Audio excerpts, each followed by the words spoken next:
capable de faire fleurir encore l'amour dans nos cœurs, qui a flétri pendant longtemps. Il est Dieu. Il est au-dessus de tout, le Dieu de notre pays. Voici qu'il se lève au sommet de la nation pour apporter un élan nouveau et amener ce peuple dans son héritage, afin que notre joie s'exprime au quotidien, redorer encore le blason terni de l'identité de notre nation. Car il est Dieu. Voici un peuple longtemps assis dans les ténèbres, voit se lever le soleil levant, le soleil de la justice. Pour le bonheur de tous, pour la joie de tous. Et nous célébrons le Dieu de notre pays. Mettons nos cœurs ensemble afin de voir l'avènement de cette gloire dans ce pays. Alléluia. Shalom, shalom, shalom, peuple de Dieu. Notre joie est grande de pouvoir vous retrouver dans votre programme, dans votre et notre programme, une parole de Dieu pour toi. Dieu a toujours quelque chose pour nous. Dieu a toujours réservé quelque chose, prévu quelque chose pour ses enfants qu'il aime tant. Et ce matin, le Seigneur nous envoie pour vous partager cette pensée qu'il a placée dans notre cœur. Ce matin, je me suis réveillé et du coup, j'ai senti un verset biblique passer dans mon esprit. Et le Seigneur m'a mis à cœur de pouvoir les partager avec vous.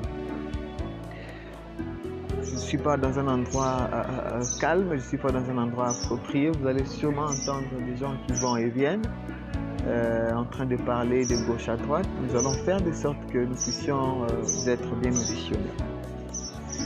Alors, lisez avec moi le livre des psaumes, psaume 84.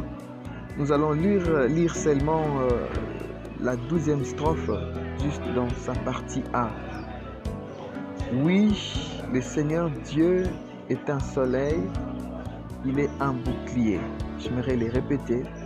Oui, le Seigneur Dieu est un soleil, il est un bouclier. Ce verset m'a beaucoup touché ce matin. En fait, c'est les fils de Corée qui sont en train de parler. Si vous lisez tout au début, vous allez vous rendre compte que ces peuples étaient en train, ou soit ces groupes de gens qu'on nomme des fils de Corée, étaient en train de désirer monter dans la présence de Dieu. Ils désiraient contempler la gloire de Dieu. Ils désiraient aller dans la maison de Dieu, l'adorer, le louer, le célébrer. Et voilà pourquoi, si vous lisez, vous allez voir, ils sont en train de dire que un jour dans tes parvis vaut mieux que 1000 passés ailleurs. Et ici, ils veulent conclure. Ils ont dit que Dieu est un soleil. Alors, je m'étais demandé, mais comment est-ce qu'ils pouvaient considérer ou comparer Dieu à un soleil? Puisque le soleil, tous nous savons que c'est un astre lumineux qui nous donne de la lumière. Mais qu'est-ce que le soleil a avec Dieu? Pourquoi ces hommes ont décidé de parler du soleil quand ils ont parlé de Dieu? En fait, bien-aimés dans le Seigneur, vous savez, le soleil nous donne de la lumière. Et l'homme a besoin de la lumière. Donc, nous avons besoin de marcher dans la clarté. Celui qui a Dieu, celui qui s'expose devant Dieu, puisque Dieu est un soleil, Dieu lui donne sa lumière et il marche dans la clarté. Il marche loin de toute confusion, puisque quand il y a les ténèbres, il y a la confusion, on ne sait pas où aller, où partir. Mais quand nous nous exposons devant Dieu, nous marchons dans la clarté, nous marchons dans la précision. La confusion ne sera pas notre apanage. Rappelons-nous, dans le livre de Joël, le Seigneur a dit que mon peuple ne sera plus jamais dans la confusion.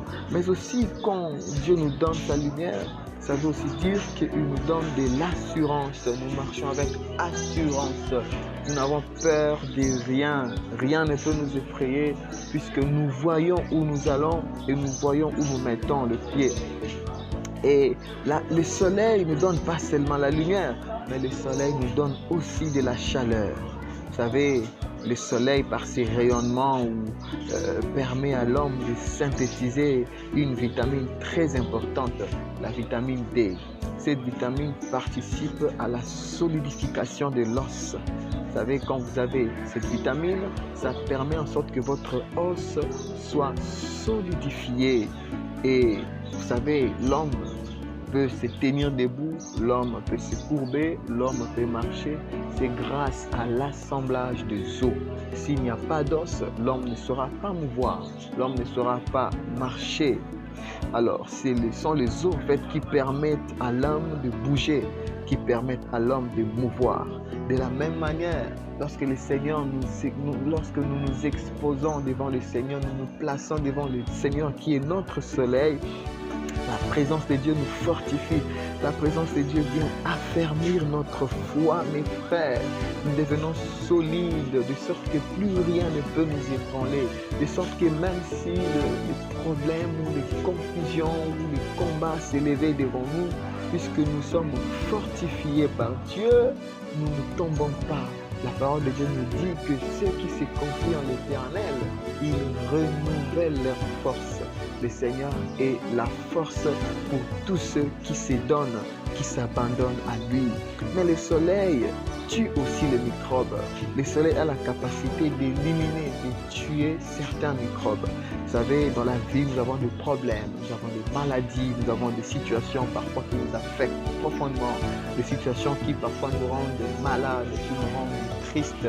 Mais ici, nous sommes en train de voir que Dieu, par sa lumière, Dieu, par sa chaleur, Dieu aussi par sa capacité de nous guérir de nos maladies. Dieu a la capacité de nous éviter tous ces problèmes qui nous attristent, mes frères et sœurs. Le soleil a aussi la capacité de chasser les ténèbres. C'est pourquoi nous parlons du jour. Il y a un temps où il y a de l'obscurité, il y a des ténèbres qui couvrent la terre, mais il y a un temps où le soleil paraît, où le soleil s'élève. Et il y a de l'espoir qui s'élève. Les ténèbres sont chassées. Et quand les ténèbres sont chassées, les ténèbres vont avec toutes ces œuvres. Vous savez, les œuvres des ténèbres, mes frères. Quand le voleur vient voler, il vient la nuit. Quand les brigands veulent commettre leur forfait, ils le font généralement la nuit. Donc quand le Seigneur chasse les ténèbres, il s'élève donc pour chasser aussi nos ennemis. Dieu s'élève pour chasser tout ce qui nous fait peur. Dieu s'élève pour chasser tout ce qui nous dérange. Dieu s'élève aussi pour chasser tous ceux qui nous font la guerre. Quelle assurance, quel bonheur d'avoir ces dieux, quel bonheur de marcher avec le Seigneur, notre soleil, le soleil levant. Je ne sais pas si Dieu est ton soleil, mes frères. J'aimerais finir par dire que le soleil nous permet de lire le temps. Nous pouvons nous dire qu'il est matin puisque nous avons vu le soleil s'élever. À l'époque d'ailleurs, la montre ou l'horloge n'existait pas. Nos ancêtres pouvaient lire le temps grâce au soleil. Donc le soleil a aussi la capacité de nous montrer, de nous aider à lire le temps. La personne qui s'expose devant Dieu, cette personne qui cherche à contempler Dieu tous les jours et à tous les instants de sa vie, cette personne ne sera pas distraite par quelque chose, mais il aura ses regards fixés sur le temps de Dieu. Cette personne ne se trompera pas en ce qui concerne le temps. Il n'agira pas précipitamment et il n'agira pas en retard, mais il agira plutôt dans les temps de Dieu. Il saura que ça c'est le temps de Dieu, je dois s'aimer. Il saura que ça c'est le temps de Dieu, je dois investir. Il saura que ça c'est le temps de Dieu, je dois me lever pour bâtir. Il saura que ça c'est le temps de Dieu, c'est tel projet, tel autre projet, je dois maintenant les initier, je dois maintenant commencer. Pourquoi? Parce qu'il est face au temps, il est face au temps, il sait lire le temps grâce au soleil. Mes frères, j'aimerais demander une chose, soit une question, est-ce que Dieu est-il votre soleil? Est-ce que Dieu vous éclaire-t-il? Est-ce que vous bénéficiez de la lumière de Dieu? Mais vous savez, Dieu ne peut pas être notre ou votre soleil si vous n'avez jamais donné votre vie à Jésus-Christ, puisque le contact entre l'homme et Dieu, c'est Jésus. La Bible dit que Jésus est le seul médiateur qui nous connecte au Père. Est-ce que Dieu est-il votre soleil? Est-ce que vous bénéficiez, vous, de la lumière, de la chaleur de Dieu, mes frères? Si ce n'est pas encore le cas pour vous, mon frère, ma soeur, décidez aujourd'hui que Dieu soit votre soleil. Décidez aujourd'hui que Dieu vous éclaire. Décidez aujourd'hui de vous laisser exposer face à la lumière, face à la gloire de Dieu.